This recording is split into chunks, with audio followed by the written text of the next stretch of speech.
प्रिय विद्यार्थियों, मैं रुबेन सरन माथुर, सहायक आचार्य आर्थिक प्रशासन एवं वित्तीय प्रबंध EFM राजकीय शाकंभर स्नातकोत्तर महाविद्यालय सांबरलेक जयपुर आपका आज की इस लेक्चर में स्वागत करता हूं। विद्यार्थी, पिछले लेक्चर्स में हमने बीकॉम तृतीय वर्ष के अंतर्गत EFM विषय के पेपर व्यवसायिक बजटन का अध्ययन आरंभ किया था और आज हम इसी के अंतर्गत पूंजी की लागत का अध्ययन करेंगे। तो विद्यार्थियों, सबसे पहले हम पूंजी की लागत का अर्थ समझते हैं, उसकी परिभाषाओं को समझते हैं। तो सबसे पहले विद्यार्थियों, पूंजी की लागत का अर्थ। तो विद्यार्थियों, पूंजी की लागत एक महत्वपूर्ण अवधारणा है, परंतु इसका कोई एक निश्चित अर्थ नहीं है। इसका अनेक अर्थों में प्रयोग किया जाता है। विनियोक्ता की दृष्टिकोण से यदि हम देखें तो यह उस त्याग का पुरस्कार है जिसकी वह वर्तमान उपभोग को स्थगित करके भविष्य में विनियोग के बदले प्राप्त करने की कामना करता है। यदि हम इसको विनियोक्ता की दृष्टिकोण से देखें तो यह उस त्याग का पुरस्कार है जिसकी वह वर्तमान उपभोग को स्थगित करके भविष्य में विनियोग के बदले प्राप्त करने की कामना करता है। यानी वो भविष्य में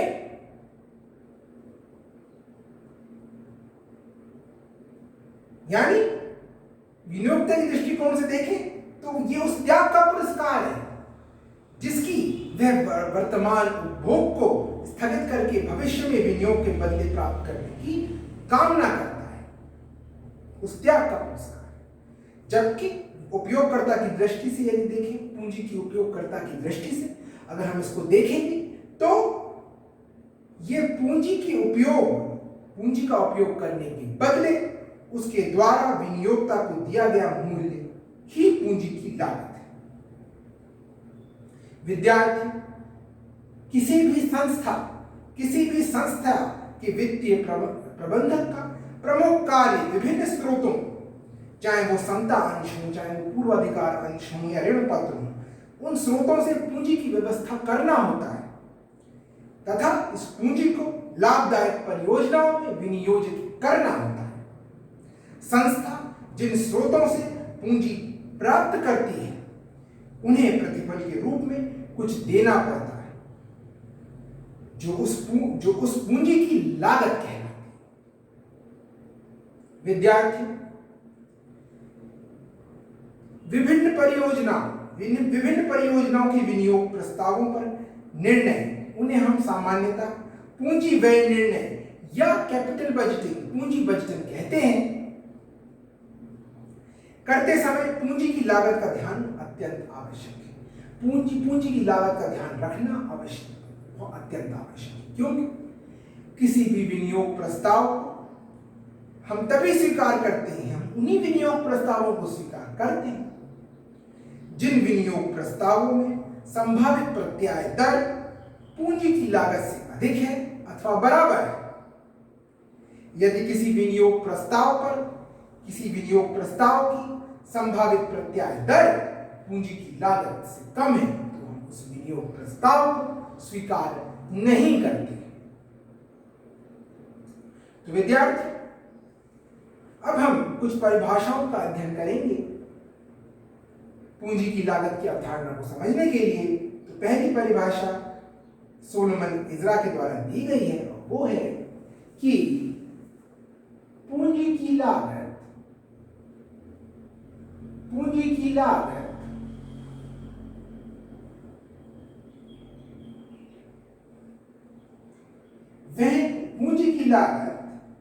अर्जनों की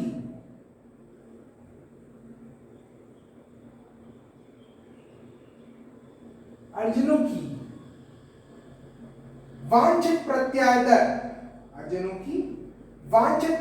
दर, पूंजी की लागत अर्जनों की न्यूनतम वांछित पूंजी की लागत, वो कहते हैं कि पूंजी की लागत अर्जनों की न्यूनतम वांछित दर।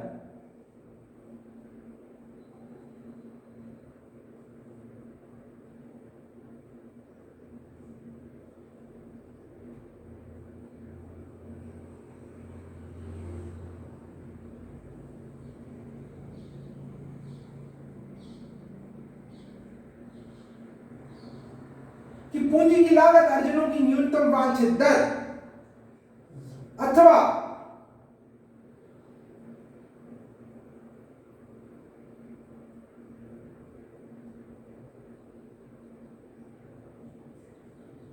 पूंजी व्ययों की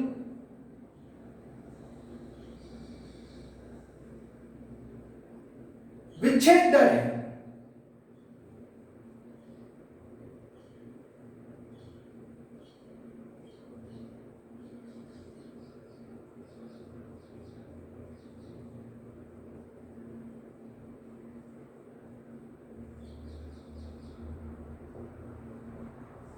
यानी पूंजी की लागत अर्जनों की न्यूनतम वांछित दर अथवा पूंजी व्ययों की विच्छेद दर है। सोलोमन इज़रा कहते हैं the cost of capital is the minimum required rate of earning और the cut off rate for capital expenditures.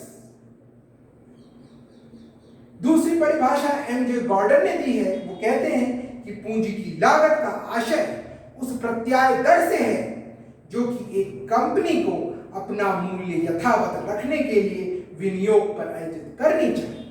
MJ Gordon कहते हैं पूंजी की लागत का आशय उस प्रत्याय दर से है जो कि एक कंपनी को अपना मूल्य यथावत रखने के लिए विनियोग पर अर्जित करनी चाहिए। तीसरी परिभाषा दी है हंट विलियम एवं डोनाल्डसन ने। वे कहते हैं कि इसे यानी पूंजी की लागत को वे कहते हैं इसे पूंजी की लागत उस दर के रूप में यानी वो कहते हैं कि पूंजी की लागत को उस दर के रूप में परिभाषित किया जा सकता है जो प्राप्त शुद्ध राशि पर अवश्य अर्जित की जानी चाहिए जिससे देय होने पर लागत व्ययों की पूर्ति की जा सके। यानी पूंजी की लागत को परिभाषित करते हुए हंट विलियम और डोनाल्डसन कहते हैं कि पूंजी की लागत को उस दर के रूप में परिभाषित किया जा सकता है जो प्राप्त शुद्ध राशि पर अवश्य अर्जित की जानी चाहिए जिससे देय होने पर लागत व्ययों की पूर्ति की जा सके। तो हम इन सब परिभाषाओं से समझ सकते हैं कि पूंजी की लागत, हम इन सब परिभाषाओं का सार निकालते हुए हम ये कह सकते हैं कि पूंजी की लागत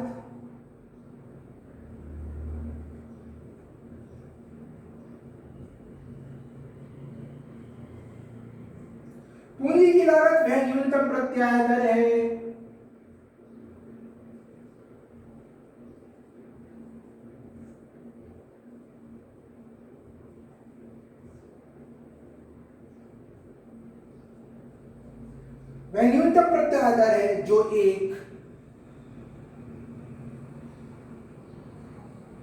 संस्था को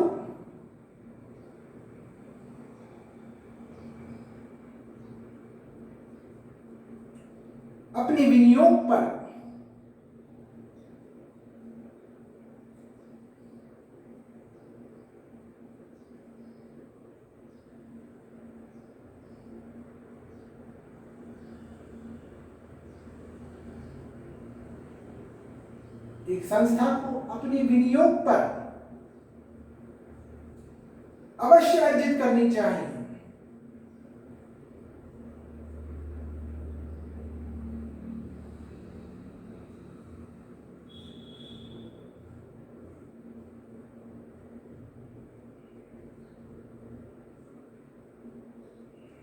ताकि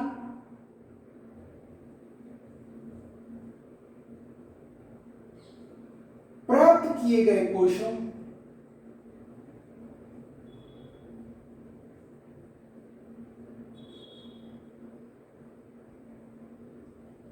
की लागत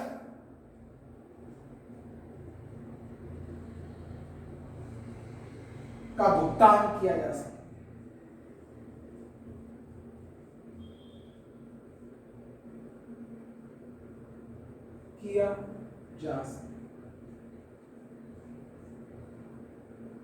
यानी हम सार में कह सकते हैं कि पूंजी की लागत वह न्यूनतम प्रत्याय दर है जो एक संस्था को अपने विनियोग पर अवश्य अर्जित करनी चाहिए ताकि प्राप्त किए गए कोषों की लागत का भुगतान किया जा सके। इन परिभाषाओं को सार रूप में हम ये कह सकते हैं।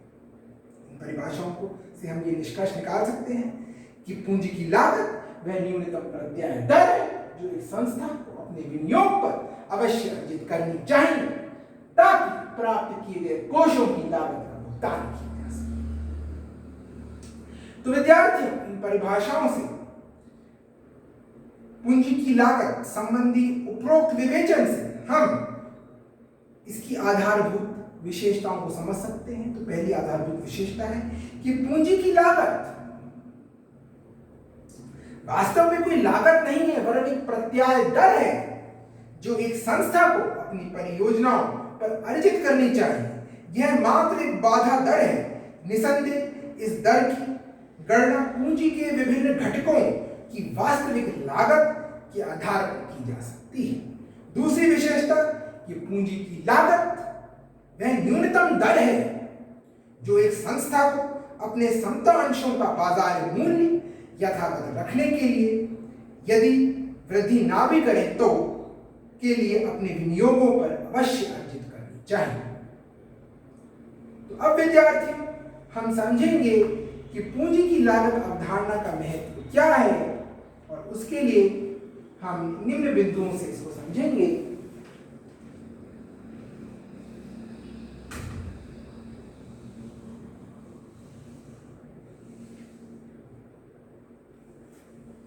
तो विद्यार्थियों, पूंजी की लागत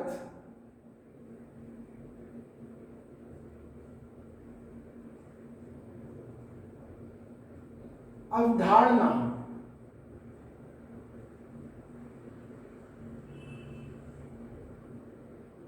का महत्व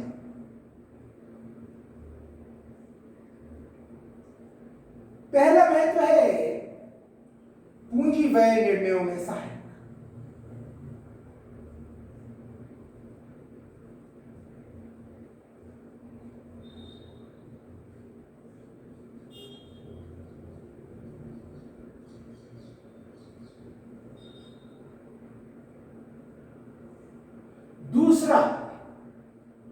दूसरा इसका हम बिंदु है पूंजी संरचना के निर्धारण में सहायक।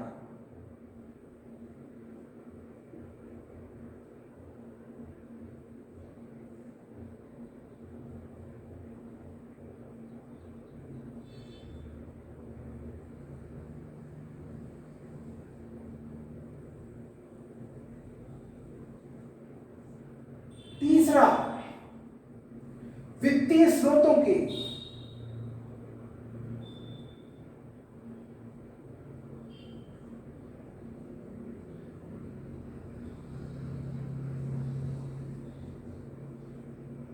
तुलनात्मक मूल्यांकन में सहायक।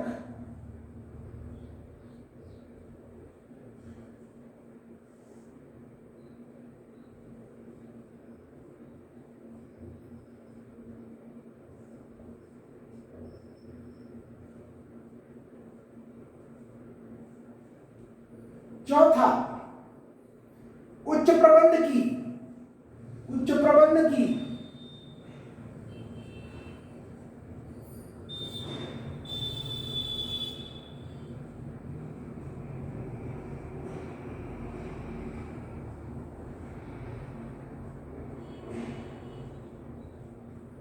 वित्तीय कुशलता के मूल्यांकन में सहायक।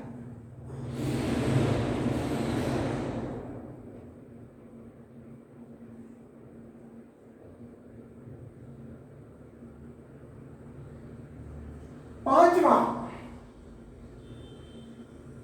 अन्य क्षेत्रों में उपयोग।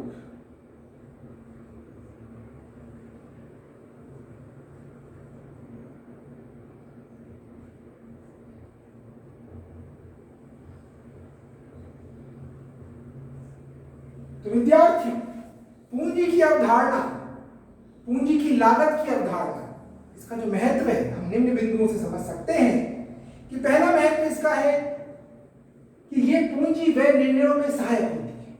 तो विद्यार्थियों, पूंजी की लागत की अवधारणा पूंजी बजटन अथवा विनियोग संबंधी निर्णयों की आधारशिला है। पूंजी व्यय निर्णय की वर्तमान मूल्य विधि यानी प्रेजेंट वैल्यू मेथड अथवा अपहारित रोकड़ प्रवाह विधि या डिस्काउंटेड कैश फ्लो मेथड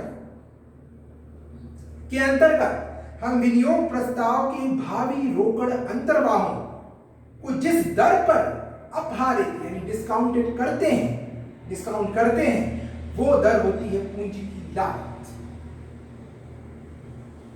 इसी प्रकार आंतरिक प्रत्याय दर यानी internal rate of return method में जिस दर से भावी रोकड़ अंतर्वाहों का वर्तमान मूल्य परियोजना की लागत के बराबर होता है, जिस दर पर भावी रोकड़ अंतर्वाहों का वर्तमान मूल्य परियोजना की लागत के बराबर होता है, वो दर यदि पूंजी की लागत के बराबर है अथवा अधिक है तभी उस परियोजना को स्वीकार किया जाता है, अन्यथा नहीं। इस प्रकार हम देख सकते हैं कि पूंजी की लागत विनियोग परियोजनाओं की स्वीकृति का एक मापदंड है। पूंजी की लागत विनियोग परियोजनाओं की स्वीकृति का एक मापदंड है। दूसरा बिंदु यहां पे आता है पूंजी संरचना के निर्धारण में सहायक। तो विद्यार्थी, फर्म की अनुकूलतम पूंजी संरचना निर्धारित करने में पूंजी की लागत अत्यंत सहायक होती है। एक संस्था की पूंजी संरचना अनुकूलतम कब होती है? एक संस्था की पूंजी संरचना तब अनुकूलतम होती है जब उसकी पूंजी की औसत लागत न्यूनतम हो तथा समता अंशों का मूल्य अधिकतम हो। अतः प्रबंध द्वारा पूंजी की लागत को न्यूनतम करने तथा फर्म के मूल्य को अधिकतम करने का प्रयास किया जाता है। तीसरा है वित्तीय स्रोतों के तुलनात्मक मूल्यांकन में सहायक। तो विद्यार्थियों, एक संस्था अनेक स्रोतों से वित्त प्राप्त कर सकती है। किसी समय विशेष पर किस स्रोत से वित्त प्रबंधन किया जाए, इसका निर्णय विभिन्न स्रोतों की लागत का तुलनात्मक अध्ययन करके किया जा सकता है। यद्यपि पूंजी की लागत के अतिरिक्त नियंत्रण, स्वामित्व तथा जोखिम जैसे तत्वों को भी ध्यान में रखा जाना चाहिए, लेकिन तथापि ऐसे निर्णयों में पूंजी की लागत महत्वपूर्ण भूमिका अदा करती है। चौथा, उच्च प्रबंध की वित्तीय कुशलता के मूल्यांकन में सहायक। तो विद्यार्थी, पूंजी की लागत उच्च प्रबंध की वित्तीय कुशलता के मूल्यांकन में भी सहायक होती है। विनियोग परियोजना को लागू करने के बाद पूंजी की अनुमानित लागत तथा वास्तविक लागत के तुलनात्मक अध्ययन से हम ये ज्ञात कर सकते हैं कि उच्च प्रबंध पूंजी की लागत को अनुमानों के अनुसार यानी उच्च प्रबंध पूंजी की लागत को अनुमानों के अनुसार रखने में सफल हुआ है या नहीं। पांचवा है अन्य क्षेत्रों में भी पूंजी की लागत अवधारणा का उपयोग किया जा सकता है। तो इस प्रकार आज के लेक्चर में विद्यार्थियों हमने पढ़ा पूंजी की लागत का अर्थ क्या है, पूंजी की लागत की परिभाषाएं क्या हैं, पूंजी की लागत की